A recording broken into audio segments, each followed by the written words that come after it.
दोस्तों आज मैं आपको सिखाऊंगा कि एक सक्सेसफुल ट्रेडर जर्नल नोटबुक कैसे बनाए। जो नए ट्रेडर है उनको ये चीज सीखने में 2 से 3 साल लग जाते हैं।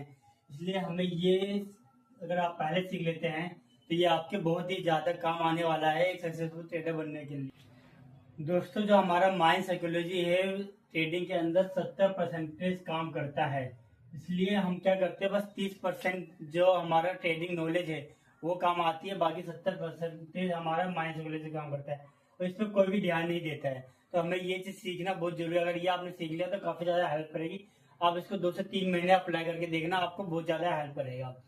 तो देखो हम जो सबसे पहले क्या लिखेंगे, डेट की तारीख कितनी है, फिर डे लिखेंगे आज का डे क्या है, फिर इसके बाद हमारा कितना नेट प्रॉफिट लॉस हुआ उसके अंदर।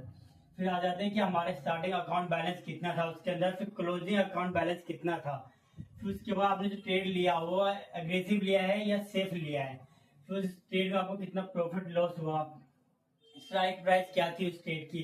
टाइम लिखना दोस्तों बहुत जरूरी है, क्योंकि ये जब आप एक महीने बाद एनालाइज करते हो कि आपको जो भी गलत ट्रेड होता है उसका आपको नॉलेज मिल जाता है कि मैंने उस टाइम पे कौन सा ट्रेड कहाँ पे लिया था और क्या क्या मिस्टेक आई है। क्वांटिटी आप लिख सकते हो, कितनी क्वांटिटी ली, 2 ली, 4 ली। और फिर यहाँ पे एंट्री लिखोगे, क्या एंट्री आपकी, टारगेट क्या मिला आपको और एसएल क्या मिला, सेम इसमें।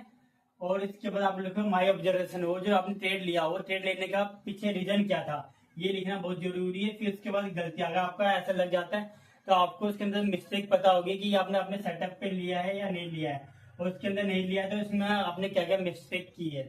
उसके बाद आ जाता है आपका माइंड साइकोलॉजी, और ये भी बहुत ज्यादा आपका काम आएगा माइंड साइकोलॉजी को इम्प्रूव करने में। जब आप ओवर ट्रेडिंग कर देते हो, ज्यादा लॉस कर देते हो, उसके लिए आपको ये जो 2 लाइन है उसको आपको जरूर लिखना है। इसमें क्या है कि क्या मैंने ये ट्रेड अपने सेटअप पे लिया है, अगर लिया है तो हाँ, नहीं लिया है तो यहाँ पे रीजन लिख देना, नहीं और क्यों।